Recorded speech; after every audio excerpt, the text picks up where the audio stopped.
Bonjour tout le monde. Déjà, mes meilleurs vœux. Je vous souhaite une bonne et heureuse année 2025. Une année qui sera remplie d'opportunités, je l'espère.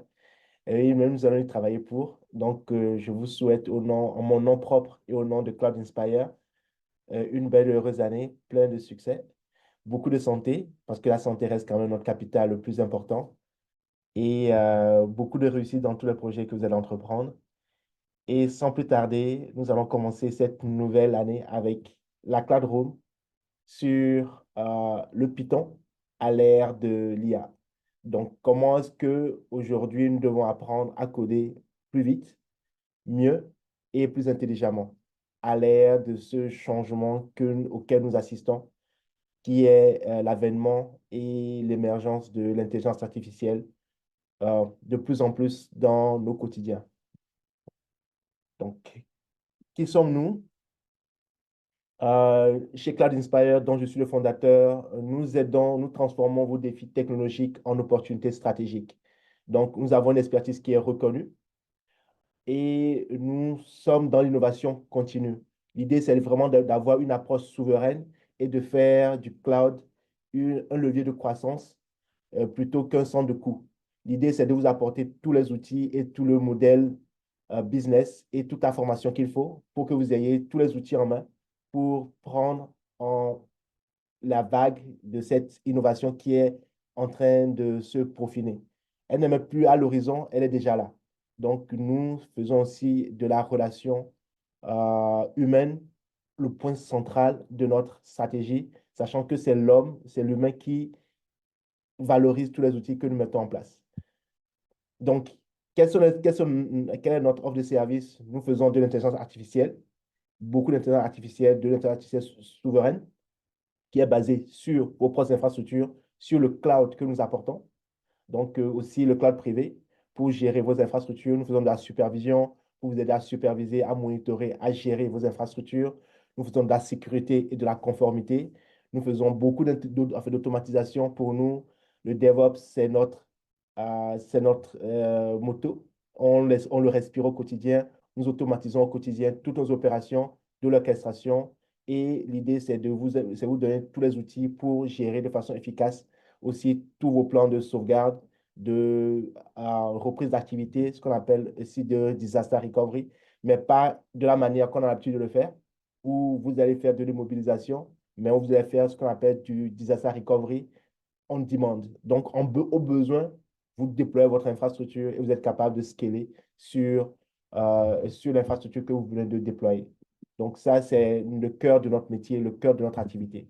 Mais aujourd'hui, je vais plus vous entretenir sur comment est-ce que l'IA change notre façon d'opérer, change notre mode opératoire en matière de développement sur un des langages que nous allons étudier aujourd'hui, le Python.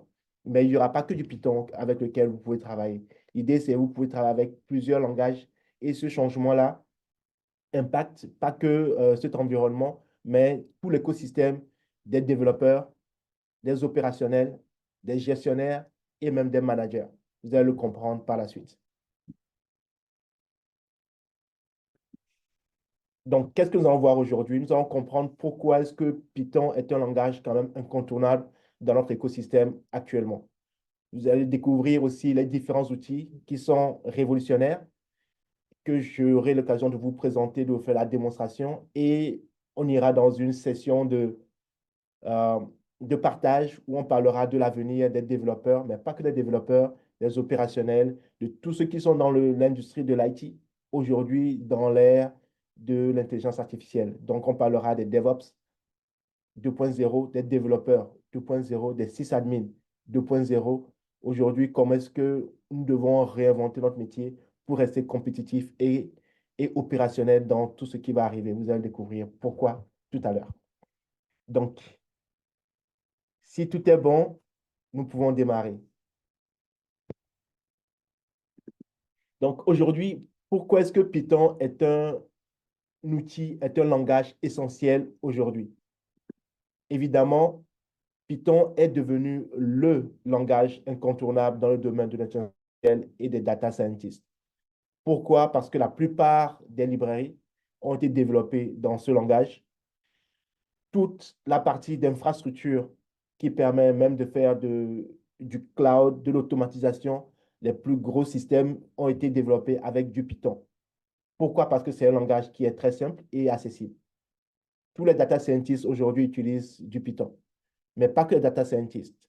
Les développeurs qui vont automatiser un certain nombre de process avec, disons, on va prendre un langage au hasard, Ansible, qui est l'un des outils qui permet d'automatiser au maximum toute une infrastructure cloud, est écrit en Python. On va aller bien, enfin, bien au-delà de la plupart des outils aujourd'hui de formation sont donnés en Python.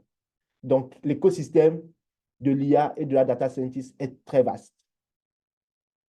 La communauté derrière Python est une communauté qui est massive et très active.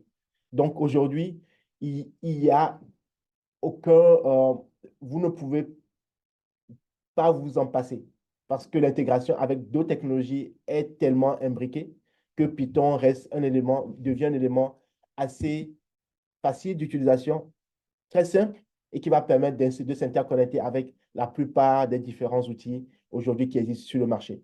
Donc, c'est pour cela que vous ne pouvez pas développer aujourd'hui dans cet écosystème si vous ne maîtrisez pas la base du développement du Python. Maintenant, le Python, il est partout. Pas seulement un langage de programmation, mais c'est aussi la porte d'entrée vers les technologies de demain. Donc, si vous voulez travailler dans l'IA, en tout cas en tant que data scientist ou développeur web ou dans l'automatisation ou bien dans le cloud, des infrastructures cloud, le Python est un passage obligatoire. Donc, ce qu'il faudra savoir dans ce qu'il faudra savoir, c'est comprendre notamment les bases de Python, savoir comment le lire, savoir l'interpréter, comprendre le code, pouvoir l'analyser. Super important de comprendre quelles sont les bases du Python aujourd'hui. C'est important d'avoir les bases pour des compréhensions, euh, pour avoir une compréhension qui va permettre de valider et de vérifier que le code généré ou bien que le code que vous êtes en train d'utiliser fonctionne bien. Une fonction incorrecte pour trier les données, par exemple, si vous ne comprenez pas la logique derrière, c'est vrai que vous ne pouvez pas détecter l'erreur. Le plus important, c'est de comprendre la logique et de comprendre la philosophie. La logique est très importante parce que c'est la logique qui vous permettra de savoir comment est-ce que vous allez agencer les différents éléments. Mais une fois que vous comprenez cette logique-là, que ce soit du Python, que ce soit un autre langage, vous êtes capable de vous en sortir parce que c'est un langage, ce sera le même principe, le même mode opératoire, sauf que les langages, les fonctions, comment elles sont déclarées, comment elles sont utilisées, comment elles sont instanciées seront différentes.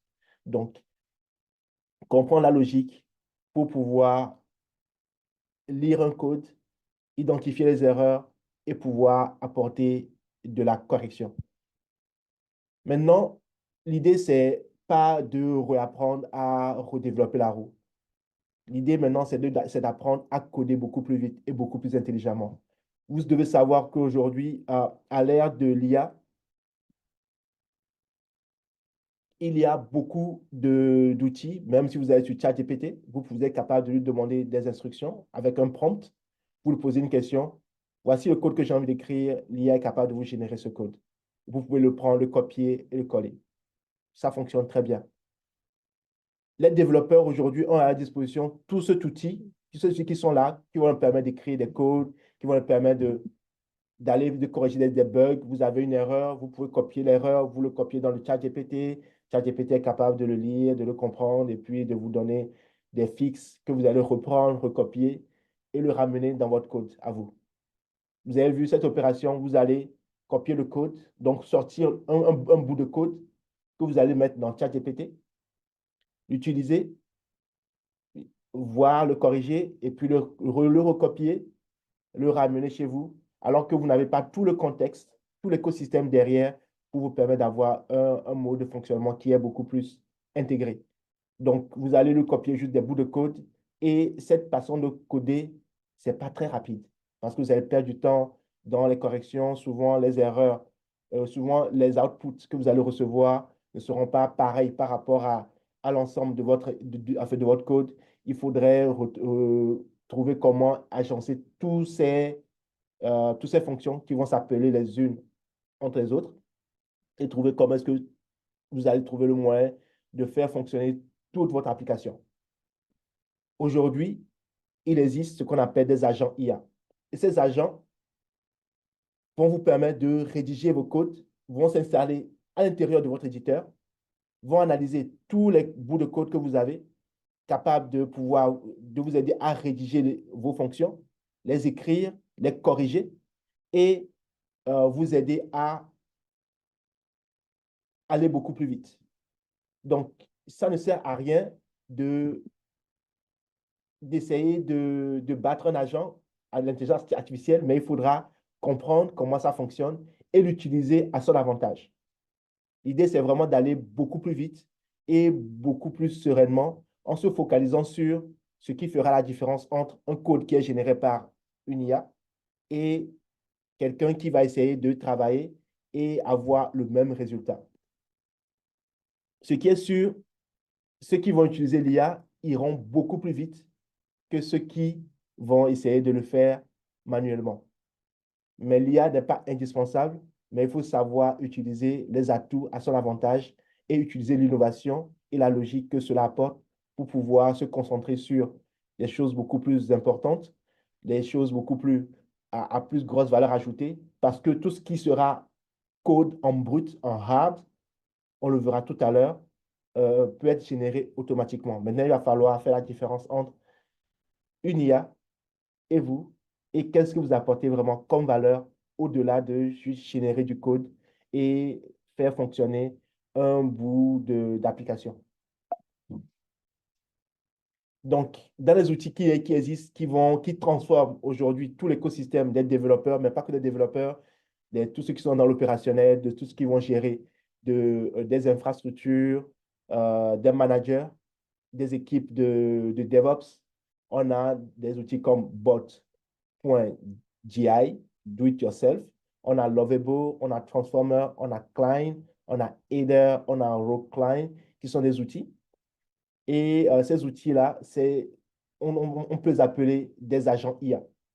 Les agents IA, c'est une entité qui aura une personnalité, un rôle défini, à qui on va donner une tâche, et sa mission sera d'exécuter la tâche jusqu'au bout. De la même manière que vous allez avoir un assistant à qui vous allez confier une opération et qui va aller faire l'opération et va venir vous dire que la mission que vous m'avez confiée a été exécutée avec succès. Donc, de la même manière, vous allez avoir à votre disposition un ensemble d'outils qu'on va appeler des agents d'aide à la rédaction de code qui vont vous aider à écrire et à mieux améliorer euh, vos, euh, vos codes. Donc, ces agents vont vous permettre de faire quoi en réalité? Gagner du temps. Donc, ce que vous êtes capable de faire en tant que développeur ou en tant que opérationnel en une semaine, vous êtes capable de le faire en quelques minutes, voire en quelques secondes. Donc, vous gagnez énormément de temps. Vous pouvez vous concentrer sur l'essentiel. Donc, ces outils vont vous permettre de générer du code et de garder le contrôle sur la logique et la structure. Parce que n'oubliez pas que l'intelligence artificielle va rester toujours une intelligence artificielle. Donc, ce sera à vous de lui donner des instructions. Si votre instruction est claire, l'intelligence artificielle fera le travail qu'il faut.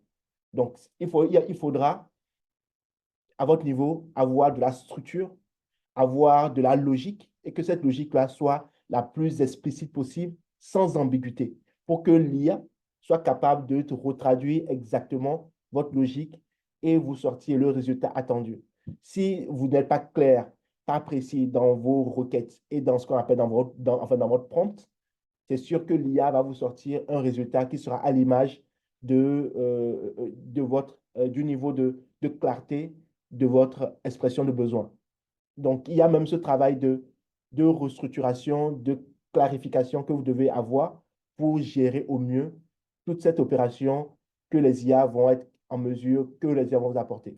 Donc, tout ce qu'il y a comme opération répétitive, tâches répétitives, plus besoin de les écrire manuellement, comme la documentation de votre plateforme, la rédaction de tout le manuel d'utilisation, tout cela peut être automatisé grâce à l'IA qui sera intégrée à votre plateforme directement.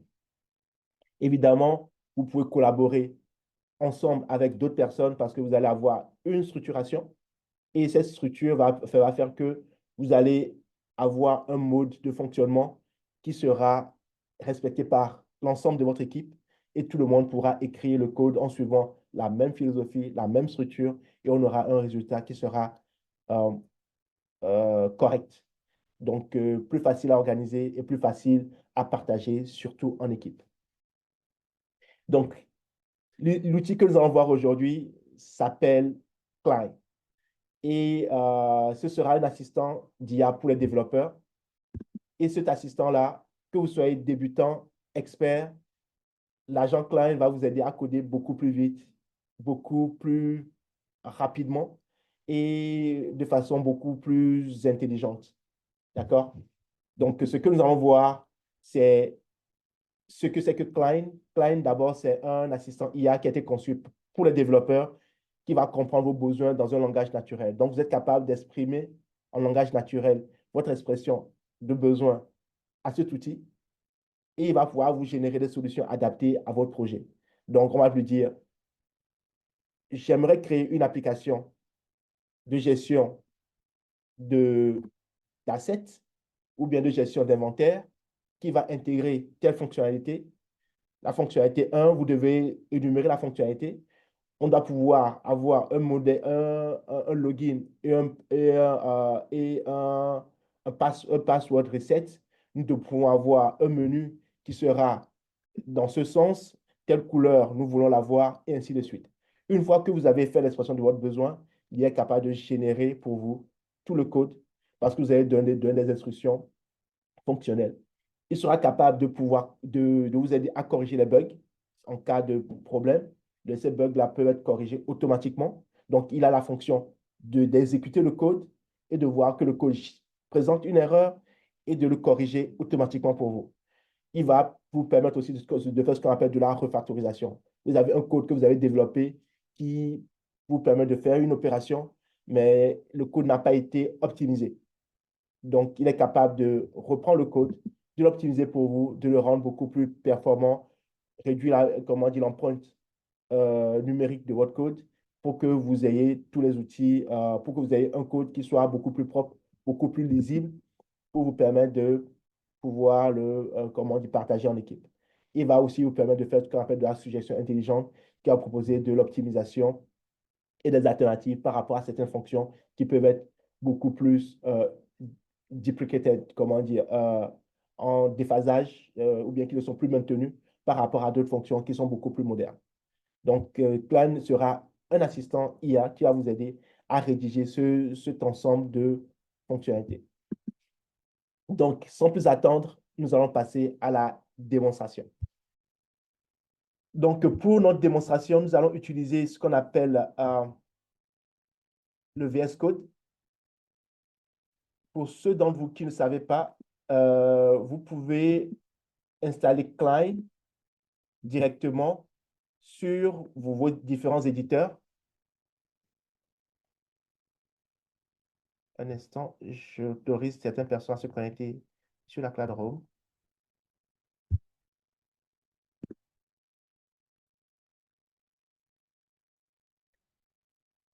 Donc, vous pouvez utiliser VS Code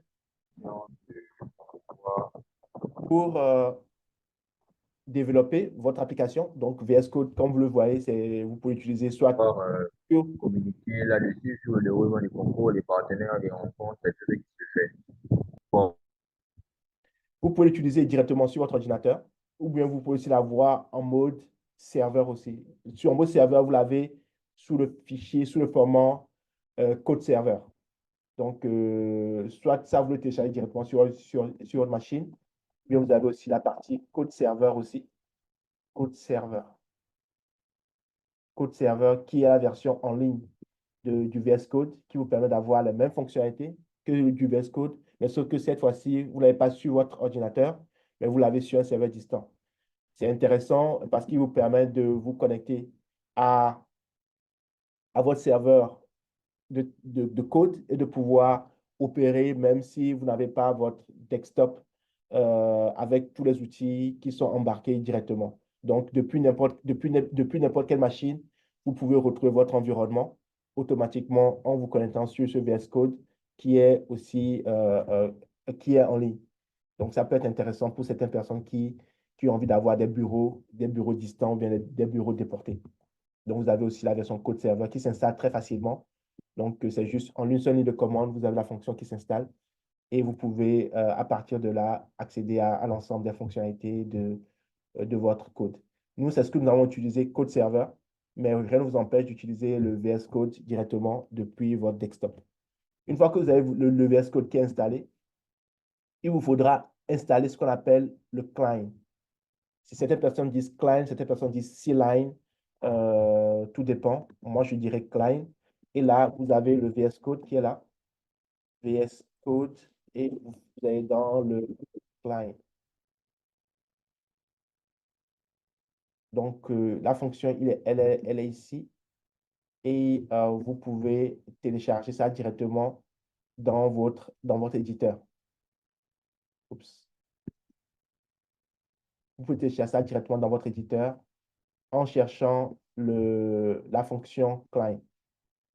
Donc, lorsque je vais aller dans mon éditeur, dans les outils d'installation de mes extensions, je vais chercher Klein.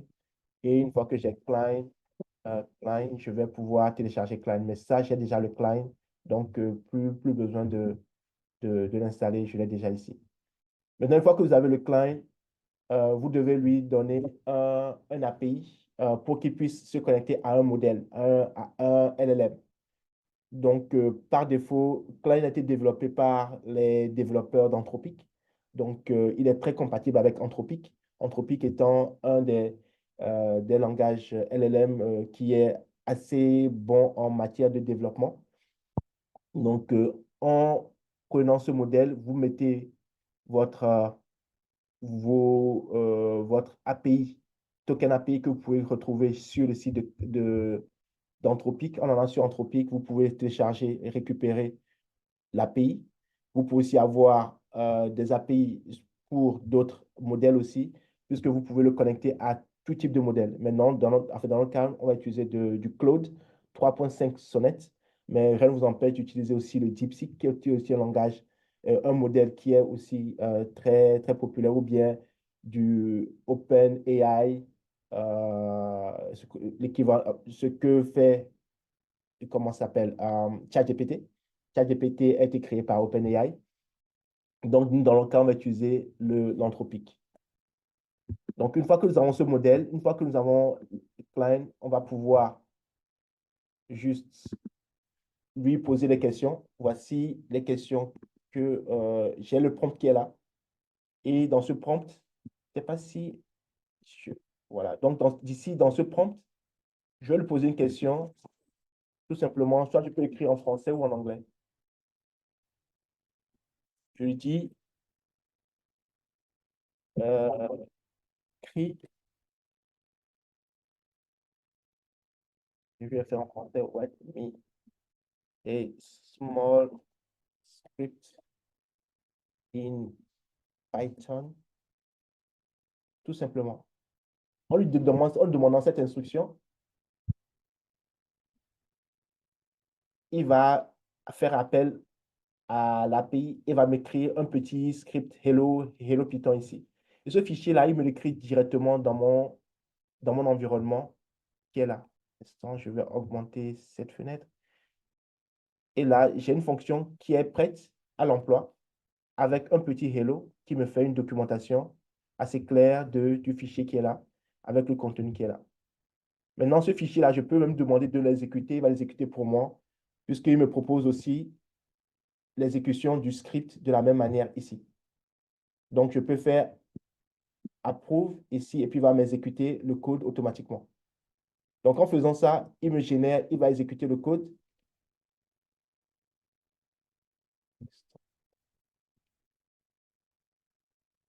Voilà, et la fonction apparaît en bas ici. Et cette fonction, je peux vous dire ce qu'elle fait. Donc, c'est une fonction qui permet juste de dire fonction qui crée une citation personnalisée. Donc, il me fait hello, il me dit welcome to Python programming. Il me dit le nombre de fois que ça a été appelé. Ça, c'est une fonction. Donc, vous avez vu comment est-ce on déclare les fonctions sous Python. Et chaque fonction va utiliser le main. Donc, le main, c'est le début le point d'entrée d'une fonction Python. Donc, il va faire main, on va appeler la fonction main qui est là. Donc, une fois qu'on a la fonction main, il me dit d'insérer mon nom. Une fois que j'ai inséré mon nom, il va me saluer, il va me dire euh, bonjour, il va me saluer et après, il va me dire que le nombre de fois que la- le vœu a été compté. Donc voilà comment est-ce qu'il écrit, il va me faire mon petit Hello World. Donc je dis Danny et puis il me dit, il va compter 11 vœux, 5, 4, 3, 2, 1, blast. Ça, c'est juste une fonction de base qui me permet de créer un petit script. Maintenant, ça, c'est juste un petit script que je vais écrire. Je peux aller beaucoup plus loin pour lui dire maintenant, à ce script-là, je peux aller beaucoup plus loin en lui posant la question de m'écrire. Oups. Je peux maintenant aller, je peux dire de m'écrire un back-end complètement avec du Flask, sachant que le Flask, c'est un framework qui me permet de faire des applications API avec Python. Ça, je peux le faire avec du Flash, je peux le faire avec du Fast API. Donc, lorsque je vais prendre par exemple Fast API, c'est un framework qui va me permettre de faire de la programmation. Je peux demander de m'écrire un backend qui va me permettre de gérer des opérations d'entrée-sortie d'une to-do list, par exemple, avec la possibilité de documenter automatiquement cette opération. Donc là, je reviens sur mon code et puis je lui dis, write me an application in Fast API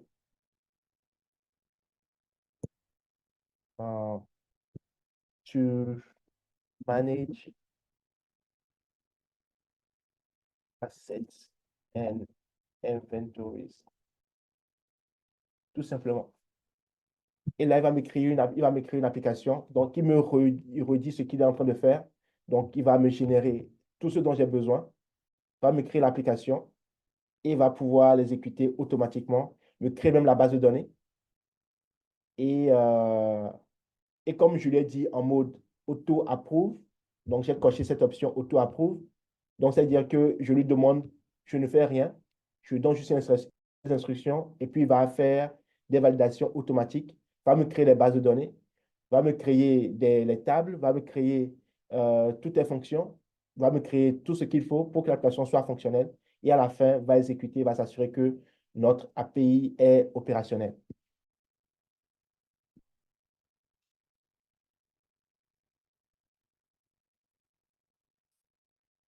En temps normal, je serais toujours en train, je ne serais pas en mesure de faire cette présentation pendant que je suis en train de coder une application automatiquement avec vous. Je dois être concentré et m'assurer que j'ai toute la concentration nécessaire pour faire ce code. Mais là, je suis capable de faire l'opération en même temps que je fais une présentation avec vous. Là, il va lancer l'installation de l'application, va s'assurer que tout est opérationnel.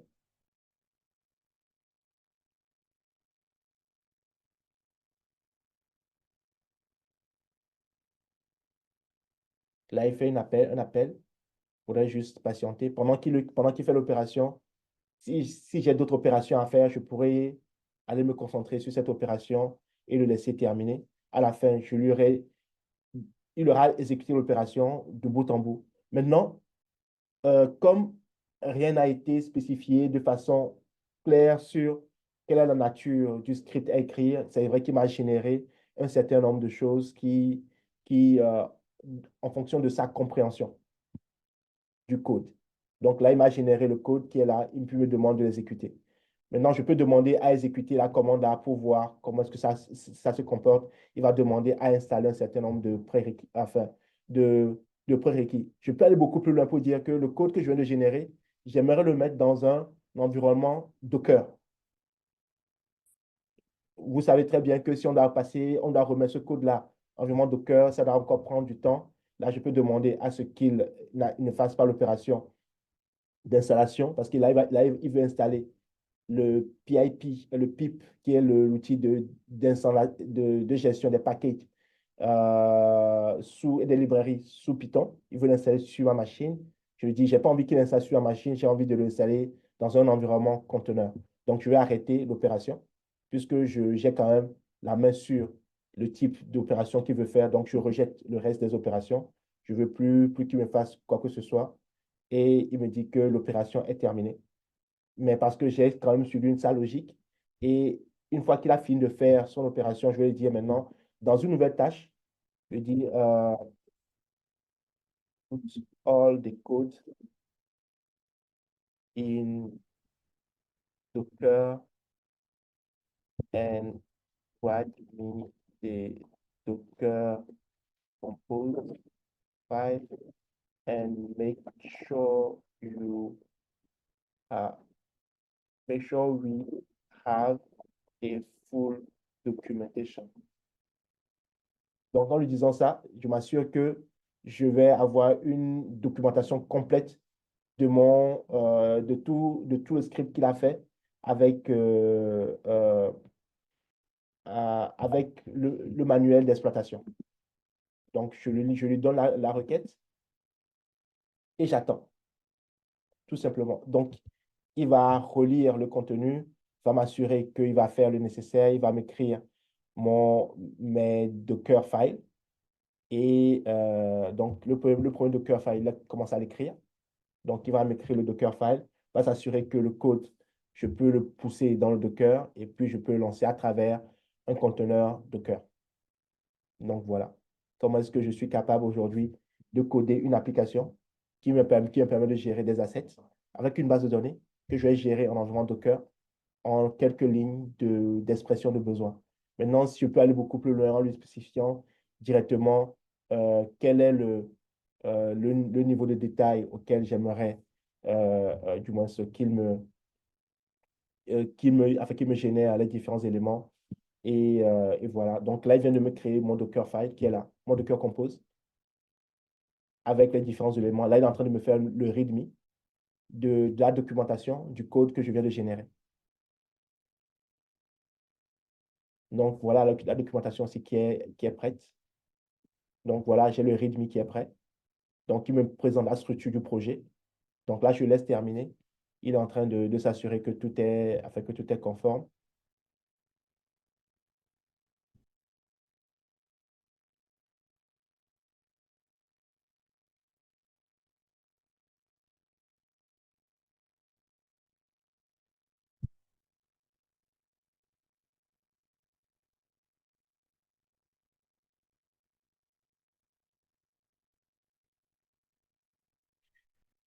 Et ça, je peux même je peux même lui demander de me créer une application avec même d'autres types de langages, hein. Je peux demander de me créer une application en React, une application full stack avec du conteneur Docker, avec qui soit compatible Kubernetes. Je peux lui poser toutes les questions et il va me générer l'application de bout en bout sans que je n'ai à faire quoi que ce soit. Donc là, il veut faire du Docker Compose ici, mais sauf que moi, il va utiliser Docker-Compose. Moi, je n'ai pas Docker-Compose sur machine, j'ai Docker Compose, la nouvelle version. Donc, je vais faire reject ici. Et la commande ne va pas s'exécuter. Mais par contre, je peux lui dire, euh, ici, une fois qu'il a fini, je peux lui dire use Docker Compose instead of Docker Compose. Authentication.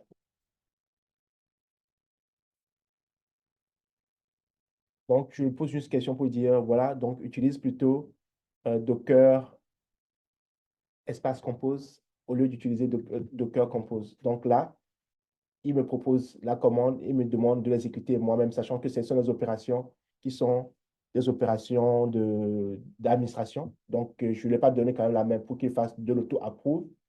là-dessus. Donc, il me donne la main.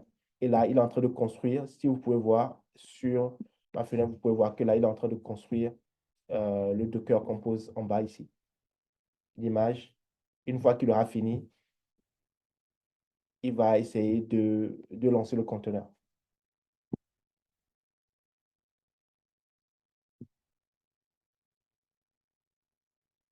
Il va le lancer sur le port 8000. Donc, je pense qu'il a déjà lancé. Et là, je pourrais accéder au contenu de ce conteneur en me connectant sur le serveur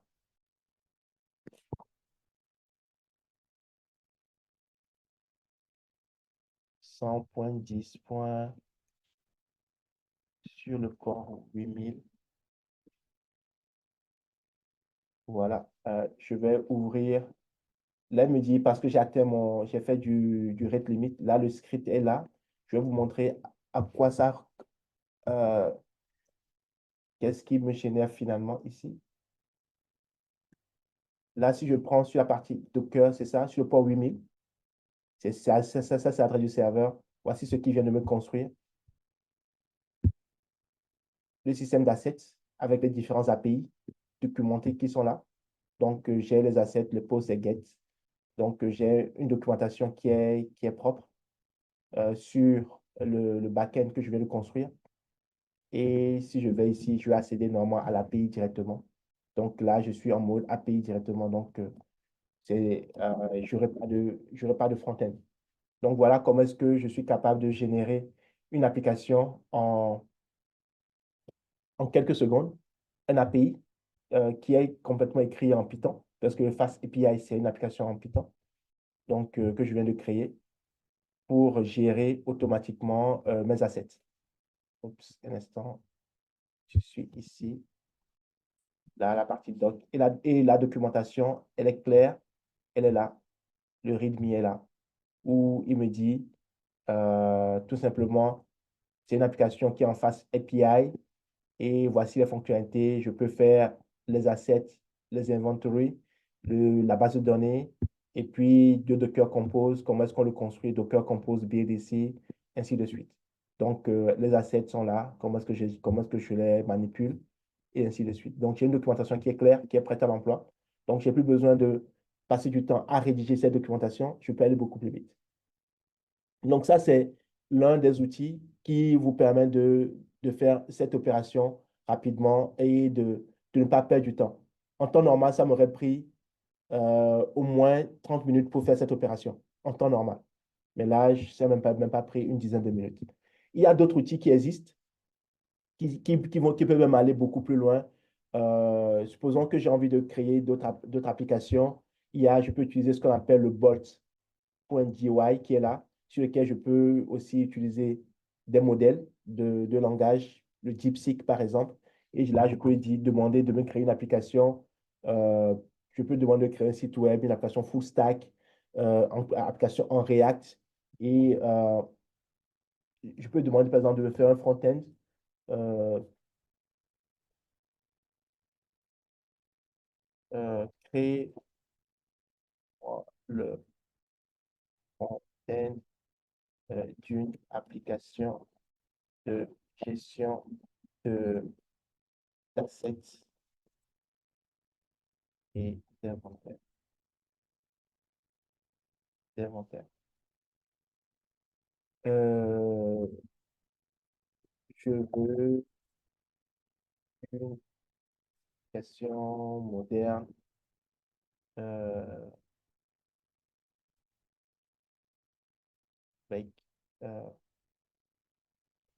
un design moderne aussi.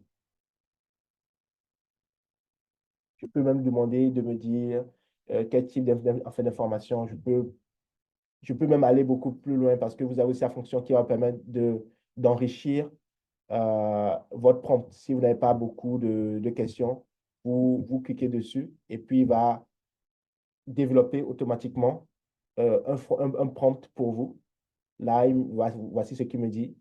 Il me dit, voilà, je suis capable de créer une application technologique qui utilise du React le design implémenté moderne et responsive en utilisant le matériel UI ou Tailwind CSS.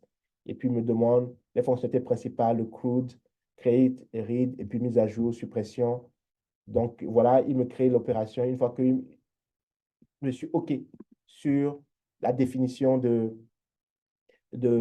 cette expression de besoin, et puis je dis OK, go. Et là, je ne fais rien. Il se met sur le côté et puis il va me développer l'application de bout en bout.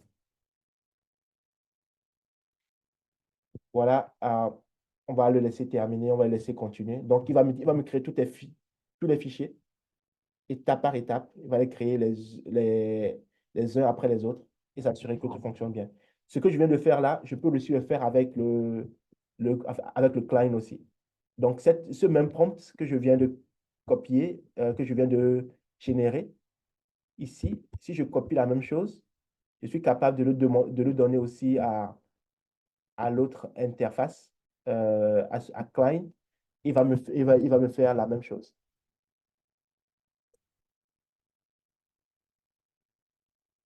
Là, on peut laisser terminer. Et là, si je retourne sur mon client ici, je peux faire Start a new task. Je peux changer soit de fenêtre ou bien changer d'environnement. Je vais aller dans créer une nouvelle fenêtre. Si je n'ai pas envie d'interagir avec ces fenêtres aussi, je peux changer de fenêtre. Et dans cette nouvelle fenêtre-là, je fais un nouveau folder et je vais aller dans le workspace ici. Je vais prendre un dossier, n'importe lequel. Disons que je vais prendre le dossier. Je pense que j'ai plus de dossiers. Je peux prendre un dossier n'importe lequel. Je prends le dossier 3 par exemple. Il y a un qui a déjà un front-end et un back-end, tout simplement. Et là, je peux lui poser la question. Et ici, je lui repose la même question et je déplace l'opération ici. Instant. Ici, il y a déjà un Docker Compose. Ce que je vais faire, je vais plutôt faire un make here, changer de dossier. Je vais faire un Python Lab 02 par exemple. Et là, je vais changer de dossier. Comme ça, on part d'un dossier vide. Mais il est capable aussi d'analyser les dossiers existants et d'apporter des changements. Donc, on peut aussi le faire aussi dans un prochain exercice. L'idée, c'est vraiment de vous montrer ce qui existe sur le marché et qui Open New Windows, ici, Open Folder, et là, je vais dans Workspace, Cloud Room, Python 02, un dossier vide. Et dans ce dossier vide-là, je lui pose la question de qui est là. Je peux même changer de langage. Je peux poser la question de LLM. Je lui pose la même question. Et là, vous allez voir qu'il va me refaire aussi la même opération. Donc, il me dit, est-ce que je veux qu'il crée l'environnement pour démarrer le front-end en React? Donc, je vais faire run des commandes. Et puis, il va me créer la commande ici, qui est là. Donc, une fois qu'il passe en mode terminal, il crée la commande. Il passe en mode, euh, il me propose des commandes que je dois exécuter. Et puis, j'attends juste qu'il complète son opération. Et une fois qu'il finit, je vais juste attendre qu'il me fasse le front-end. Vous voyez qu'il est en train de développer tous les composants du front-end automatiquement pour moi, où je n'ai rien à faire au fait. Ici, je peux revenir sur le Bolt pour voir où est-ce qu'il en est dans la configuration de son code. Je pense que lui, il a fini. Je pense que lui, il a fini son code qui est là. Et il expose le service sur le port 3000. Maintenant, est-ce que je peux lui demander de le mettre sur un des ports ici?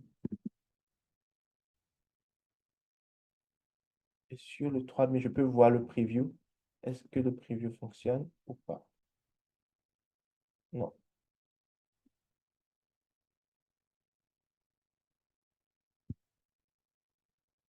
Il est où? Les fonctionnalités sont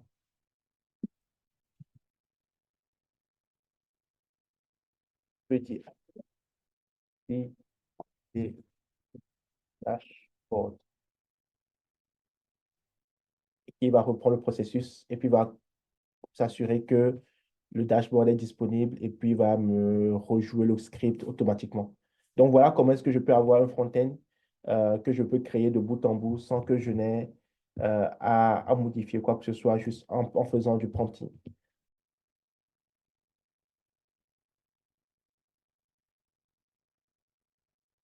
Donc, on va le laisser terminer et je vais revenir après pour vous montrer le résultat de cette opération.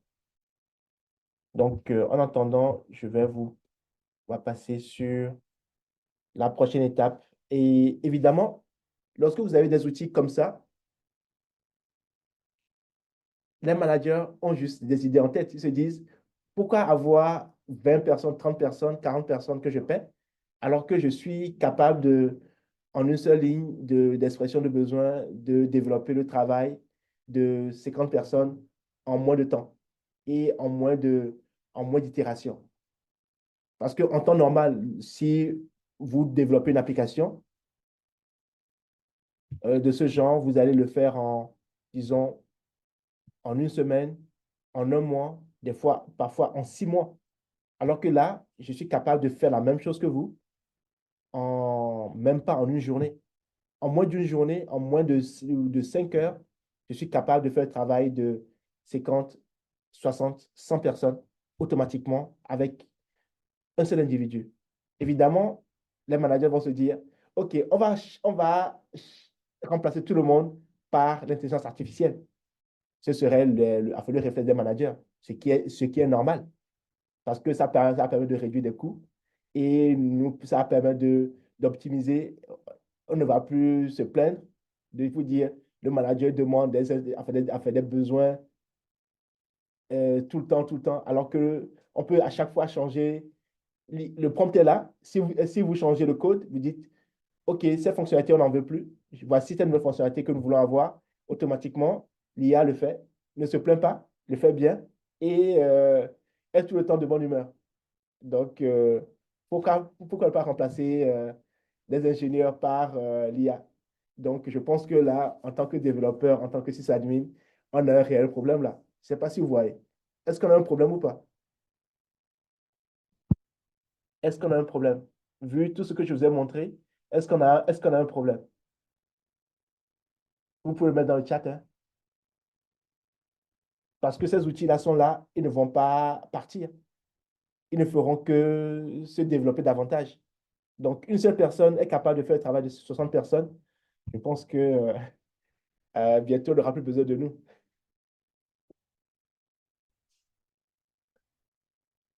Alors, qu'est-ce qu'il faut faire? Qu'est-ce qu'il faut faire? Vous pouvez le mettre dans le chat ce que vous pensez qu'on peut faire. Est-ce qu'on abandonne, on va aller au champ ou bien on se dit qu'il y a moyen de faire de faire des choses autrement? Parce qu'un code qui est écrit de cette manière, que ce soit moi, super ingénieur, qui l'a écrit, ou que ce soit Wisdom qui l'a écrit, super ingénieur aussi, que ce soit Brito, ingénieur dans son domaine, ou bien Monsieur Kofi Flugans, on aura le même résultat. Alors, qu'est-ce qui fera la différence entre le code qui est écrit par une équipe de personnes, le développeur, ou bien le code que Wisdom va écrire, ou bien Christian va écrire, ou bien monsieur tout le monde va écrire. Même si vous n'êtes pas développeur, vous êtes capable aujourd'hui d'écrire un code de qualité qui est fonctionnel sans avoir à écrire une seule ligne de code. Parce que j'ai fait que parler dans un langage naturel à l'intelligence artificielle qui m'a généré un code, qui m'a mis dans l'environnement de cœur, qui l'a propulsé et je peux l'utiliser sans problème. Sans problème. Alors, on a un réel souci. Ces outils sont là et ne vont pas changer. Par contre, ce qui sera la différence, c'est que votre expertise sera l'élément qui fera toute la différence. Il va falloir que vous fassiez beaucoup plus que ce que l'outil fait. Pas dans la mesure où vous devez coder mieux que l'outil, parce que ça, je n'ai pas envie de dire impossible, mais ce serait compliqué. L'idée, c'est d'apporter de la valeur au-delà de ce que l'outil va proposer. Cette valeur-là, vous pouvez l'avoir comment? En développant de l'expertise, en développant de l'analyse, en développant ce que l'IA aujourd'hui ne fournit pas encore, c'est de la réflexion, c'est de la logique, c'est c'est de l'anticipation et la vision, comment dire, grandeur nature. Vous devez avoir, vous devez développer de nouvelles compétences, en plus des compétences que vous avez actuellement, pour être compétitif et apporter de la vraie valeur, de la vraie richesse. Parce que l'industrie du développement, telle qu'on la connaît aujourd'hui, sera bouleversée, mais entièrement par ces outils qui sont là, qui vont faire que s'améliorer. Donc, qu'est-ce qui va faire la différence? Ce sera nos capacités à mieux comprendre, à mieux interagir, à les utiliser à notre avantage plutôt qu'à les utiliser contre nous. Parce que dans un combat où on va opposer l'IA pour écrire un code et l'humain pour écrire un code, l'IA va aller beaucoup plus vite. Quand même l'humain aura des compétences pour le faire, mais l'IA va aller beaucoup plus vite, indéniablement. Donc, il va falloir utiliser ces assistants-là comme étant des supports, des leviers qui vont booster, améliorer votre productivité pour que vous ayez cette intelligence pour les utiliser comme étant des assistants, des associés pour vous aider à coder plus vite, coder plus intelligemment, apporter de la richesse, de la valeur, au-delà juste d'écrire le code. Parce que vous avez vu, le code, je l'ai écrit en quelques minutes. Donc, l'idée, c'est de structurer votre pensée, de la rendre la plus claire possible. La partie qui sera la plus compliquée peut être développée par l'outil, l'IA, mais vous devez avoir ce niveau de réflexion pour aller au-delà et pouvoir apporter de la structure derrière et de la scalabilité. L'IA n'est incapable de faire ça aujourd'hui à l'étape actuelle. Mais je ne sais pas ce que ça donnera dans un an ni dans 2 ans. Mais l'idée, c'est toujours d'être euh, fort de proposition pour se concentrer sur les rapports humains, apporter de la pertinence et créer vraiment cette chaîne de valeur que l'IA ne possède pas. Donc, l'émergence de l'intelligence artificielle et des agents automatisés vont profondément transformer le rôle du développeur, mais on a encore une marge de manœuvre, on n'est pas encore obsolète. Donc, quand même, on a des problèmes, mais on n'est pas encore obsolète. Mais si on ne fait rien et qu'on ne fait que développer ce que l'IA est capable de développer, alors là, on devient obsolète. Là, on devient obsolète. Est-ce qu'il y a des questions? Sachant que ce qu'il faut retenir, ce n'est pas juste de développer plus que l'IA. Ça, c'est impossible à l'heure actuelle. L'IA va aller beaucoup plus vite. L'IA n'est pas obligatoire, mais ceux qui vont utiliser l'IA auront un avantage compétitif par rapport à vous. Donc, l'IA, oui, mais l'IA, comment? Vous devez savoir l'utiliser comme un allié, pas contre vous. Un allié avec lequel vous pouvez travailler, apporter de la richesse, apporter de la valeur, comprendre ce qu'il génère, pouvoir améliorer, pouvoir jauger sur ce qu'il propose, proposer des éléments alternatifs, mais avoir cette structuration, cette élévation de la pensée, de la réflexion pour que vous soyez beaucoup plus force de proposition plutôt que d'être juste des simples utilisateurs. Donc, le plus important, même notre philosophie chez Cloud Inspire, c'est de mettre en place des bâtisseurs, des gens qui sont capables de créer de la richesse, des, des personnes qui créent de la valeur plutôt que des consommateurs. L'idée, ce n'est pas de vous donner, c'est pas de vous décourager et de faire en sorte que vous n'ayez pas la motivation nécessaire parce que tout ce que vous allez faire sera dépassé, l'IA est capable de le faire, mais c'est de vous former, être des précurseurs de ces changements. Et c'est même l'objectif de cette cloud room que nous faisons, où nous apportons tout ce qui fera que l'industrie du cloud peut être portée, pas que du cloud, même de l'intelligence artificielle, peut être portée sur le continent africain, mais pas que, dans votre quotidien, pour que vous ne soyez pas juste des simples utilisateurs, de simples consommateurs, mais des gens qui sont capables d'agir sur l'écosystème, apporter de la valeur, être des acteurs plutôt que des consommateurs. Donc, utiliser l'IA pour créer de la richesse et créer de la valeur plutôt que de l'utiliser juste pour faire ce que tout le monde utilise pour faire, générer du texte, générer du code Ça, tout le monde est capable de le faire. Aucune valeur ajoutée. Vous devez être beaucoup plus malin. Ces outils sont là et vont rester. L'idée, c'est de les utiliser à votre avantage.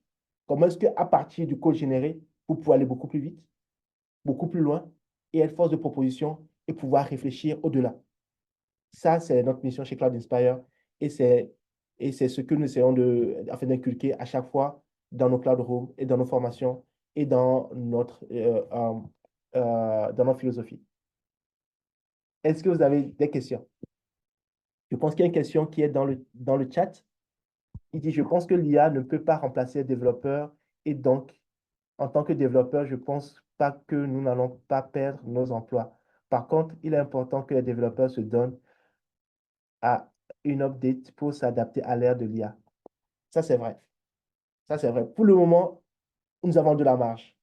Mais c'est pas, vous savez, est-ce que OpenAI, ils ont sorti un modèle qui s'appelle le O3, qui est aussi l'équivalent en version qui est sorti par les Chinois, qui s'appelle DeepSeek, ils ont commencé par créer ce qu'on appelle de l'AGI, l'intelligence générale, l'intelligence Artificial General Intelligence, intelligence générale artificielle, où l'IA est capable d'avoir un niveau de PhD, d'aller faire de la recherche par elle-même, consolider sa base de connaissances sur des éléments sur lesquels elle n'a pas été entraînée et d'apprendre de nouvelles choses.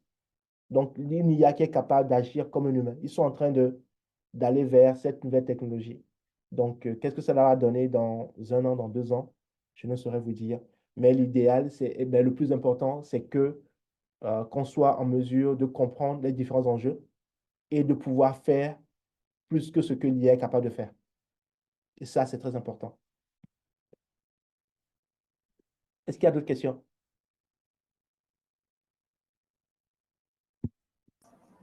Allô, Dani? Oui? Top. Bonjour, Christian. Oui, Christian. Vraiment, merci pour cette belle exposé. C'est vraiment très enrichissant. Moi, j'ai des questions, j'allais dire pratiques. Je ne sais pas si tu m'entends. D'accord. Est-ce qu'il est possible d'installer sur une machine Linux ou Windows en local, hein, bien sûr, le bot date DUI ou bien le Oui, bien sûr. Cline? Est-ce qu'il est possible? Bien sûr. Je voulais montrer tout à l'heure, pour installer les différents outils, vous pouvez les installer sur vos machines, hein, que ce soit le Bolt Do It Yourself, le DIY. Vous pouvez l'installer sur vos machines. Donc, vous pouvez aller juste sur le site que vous faites Bolt DIY sur le navigateur. Vous devez aller sur comment ça s'appelle, sur GitHub. Vous avez le lien qui est là, le Bolt Do It Yourself, qui est un fork de Bolt New, qui est la version fermée de Bolt DUI. Et cette version-là, la documentation est claire, vous pouvez l'installer directement sur votre machine en mode open source. Puisque c'est ce que nous faisons, une fonction en tirant en open source, tout cela, vous pouvez installer directement sur vos machines. Tout est là. Donc, que ce soit sur machine, Linux ou Windows ou en Docker, vous êtes capable de l'installer avec toute la documentation qui est claire là-dessus. Et maintenant, le VS Code, vous savez, tout le monde a sûrement le VS Code sur sa machine. C'est le Visual Studio Code. Une fois que vous avez le Visual Studio Code, vous installez c'est un plugin que vous installez qui s'appelle le Cline, le C-Line. Et là, vous êtes prêt à démarrer, à faire des belles choses. Il y a aussi un plugin dans le VS Code pour Le Copilot. non, pour le Bolt. Pour le Bolt, est-ce qu'il y a un code dans le Bolt? Non, je ne pense pas qu'il y ait un code pour le Bolt. Je ne pense pas. Le Bolt, il a déjà son interface, tout en un. Ici, au fait, vous avez déjà l'interface qui est ici. Donc, vous avez juste la, la partie prompt qui est là et vous faites votre expression de besoin. Et une fois que l'expression de besoin est faite, est fait plutôt, excusez-moi, il va juste ouvrir la fenêtre à côté et puis il va vous ouvrir les différents éléments. D'accord. Avant d'aller question, tout à l'heure, avec le Bolt et le Cline, tu as donné des instructions pour un développement tout à l'heure. Oui, c'est Et ça, tu as oui. voulu qu'il convertisse ça, ou bien qu'il permette à ce que ce développement se fasse sur un Docker. Oui, Docker, oui. Ouais. Supposons que j'ai un environnement, j'allais dire VMware vSphere, Oui. et que j'ai, si tu veux, trois serveurs, un serveur en front, un serveur pour le développement et un serveur pour la base de données. Mhm. Comment est-ce que je pourrais importer tout ce développement-là, hein, vers ces trois instances-là, s'il te plaît? Oui, puisque toute l'application, de toute façon, il va falloir que tu l'as quand même développée. Donc, tu prends le dossier Mm. qui est souvent dans un Git et tu importes tout ton dossier, le front, le back, et ainsi de suite. Ici, lorsque je vais prendre l'application, ici, je ne sais pas si je pourrais le montrer ici, une application qui est développée ici. euh, Ton écran est un peu plus petit, un si peu tu peux petit. zoomer, s'il te plaît. Je vais l'ouvrir tout à l'heure. Donne-moi 2 secondes. Open a new window, ou bien open a folder. Non, a new window. Ici. En ouvrant cette fenêtre, et je vais prendre Open a folder ici. Dans le folder, je vais prendre l'application, par exemple, ici, le Collaborator 3. Je fais OK. C'est dans ce dossier, un instant. Dans ce, est-ce que je peux afficher ça comme ça? Voilà. OK. Voilà. Ici, une application que j'ai importée. Donc, il y a le Docker Compose qui est là. J'ai le back qui est là. Et dans cette application, j'ai aussi le front qui est là. Donc, je peux importer ça et puis lui demander de me déployer le back ou bien de corriger le back si j'avais fait une erreur quelque part, de me le corriger et de faire un certain nombre de choses. Ça a été développé avec aussi avec avec Klein de la même manière. Donc, je lui ai dit, crée-moi une application en back et en front et il m'a développé ça de la même manière, en fait, avec un Docker Compose automatiquement. Oui, ça, il te l'a développé sur la plateforme. Et comment tu les importes sur toi, ton environnement réel, au fait? Est-ce que je Oui, pose cette maintenant, question? une fois que je les ai, je vais maintenant faire mes pipelines d'automatisation pour déployer maintenant mes applications sur les différentes destinations. D'accord. Là, je vais fonctionner en mode purement DevOps pour pouvoir créer, builder, tester, valider mon code et le pousser vers mon environnement de production. Et puis, ça va pouvoir se faire. Même ça, vous pouvez même lui demander de vous écrire le script en Cibol ou bien Terraform qui permet de déployer l'application que vous voulez décrire automatiquement. De la même D'accord. manière, je peux lui dire aussi la même chose. Écris-moi le script ou bien le playbook en Cibol. Si je l'ai ici, je peux lui demander, écris-moi le script en Cibol qui permet de déployer l'application là en conteneur, tout simplement ici. Je fais ça. Oui, écris-moi le script en Cibol. Je dis playbook, mon playbook qui permet de déployer cette application sur les serveurs. L'adresse est 10.10.0.0. Je donne quelque chose de fictif, c'est pas. Et pour le front, et 10.0.0.51 pour le back. Et là, il va me faire l'opération, il va me créer le script derrière. Vous allez voir ici, si je vais ici, il va me créer le script associé automatiquement pour faire l'opération. Je pense que j'ai perdu mon terminal, c'est ça? Là. Là, il est en train de le construire, voilà. Il m'écrit les scripts qui sont là. Donc, va m'écrire les fichiers d'inventory. Si vous connaissez Ansible, ça c'est le fichier d'inventaire. Et puis, il sera en train de m'écrire aussi le playbook.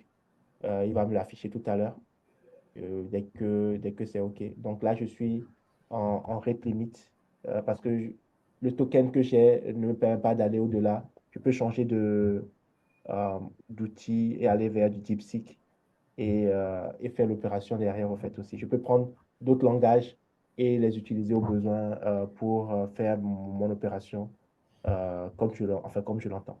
Là, je peux prendre OpenRouter ici et puis je lui mets la clé. Un instant, je prends la clé que j'ai pour l'OpenRouter. Voilà. qui est là. Mais tout ce que là, vous pouvez avoir directement sur le site des différents fournisseurs et providers, en fait. Oups. Voilà. Je fais done. Et puis, je fais retry. Et puis, continue l'opération. Voilà. Donc, il est en train de m'écrire le script qui me permet de déployer ça. Donc, voilà. Sans que je n'ai à écrire quoi que ce soit, le script est en train d'être écrit.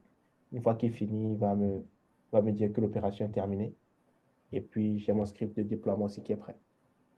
Voilà, mon playbook de déploiement est prêt ici, en fait, aussi. Voilà comment est-ce que je peux aujourd'hui déployer, créer une application, la déployer automatiquement en quelques expressions de besoin sans que je n'ai à faire quoi que ce soit derrière, en fait. Là, il me déploie l'application. Vous avez vu? Ça, c'est de l'Ansible. Est-ce qu'il y a d'autres questions? Merci.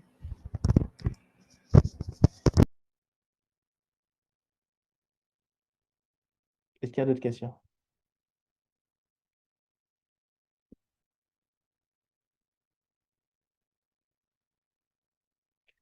Voilà, verset.com. Voilà, vous pouvez déployer vos applications directement sur Vercel. Mais Vercel, des fois, ils sont chers, en toute honnêteté. Euh, je vous recommanderais une plateforme comme Coolify. Mais ça c'est open source. Vous pouvez déployer ça vous-même et avoir la même fonctionnalité sur Coolify. Donc, une application, ça c'est Coolify, qui va permettre de déployer. Vous pouvez choisir le fournisseur de votre choix et vous déployer là-dessus en mode Docker. Soit vous fonctionnez en mode cloud ou bien en mode self-hosted, où vous déployez vous-même vos propres instances. Donc, il va fonctionner avec du Docker et du Docker Compose, mais pas que pour déployer votre instance. Ça, c'est ce que moi, je vais vous recommander. Et après, il y a d'autres applications, il y a d'autres environnements que vous pouvez utiliser, hein. Donc, OK. enfin, je suis très vaste. Aussi, comment il est possible de le mapper à un nom de domaine, je vais dire, qu'on a acheté sur un provider? Oui, là, Il est il faut faire possible. la compilation DNS derrière. Mhm. Là, Ah, même OK. si ce genre de formation t'intéresse, on peut même, si ça intéresse notre communauté, on peut faire une formation là-dessus, hein, une cloud room, et on fait une formation là-dessus où je vous montre comment prendre le nom de domaine, créer un site web et le mapper automatiquement pour avoir des certificats SSL et déployer son application. Donc, ça peut être quelque chose qu'on peut organiser. Comme ça, même en un seul clic, vous créez votre application, ça déploie automatiquement sur le fournisseur de votre choix à travers en quelques lignes de commande pour le faire automatiquement. OK.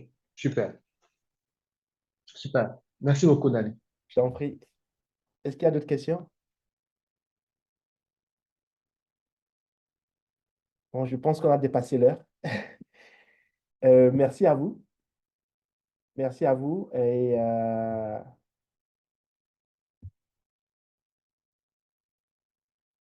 Question, L'IA, est-ce qu'on aura le replay?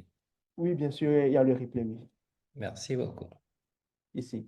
Merci à vous. Donc, l'IA est venue et ne partira pas, ne partira plus.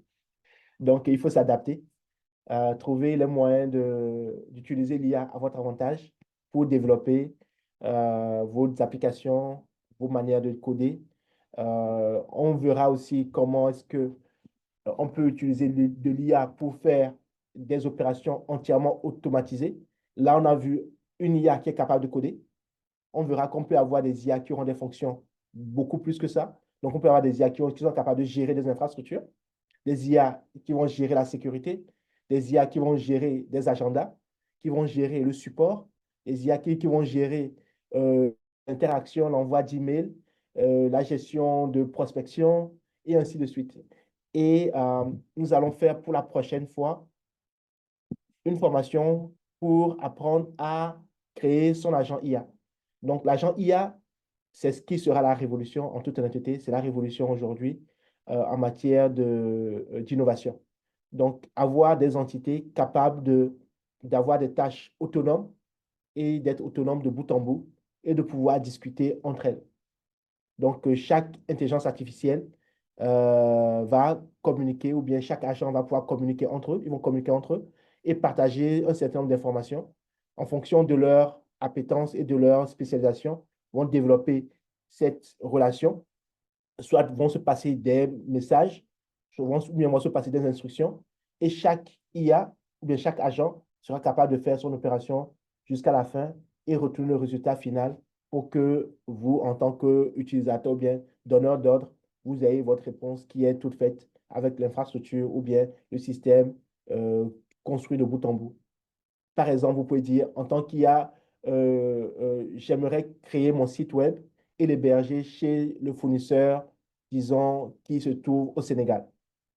Vous allez donner l'instruction à l'IA qui va gérer la création du site web, une IA qui va gérer sa mise en production, une IA qui va aller réserver le nom de domaine, une IA qui va gérer la documentation, une IA qui va gérer la sécurité, une IA qui va gérer toute la partie communication, marketing derrière pour que votre site web ait du trafic.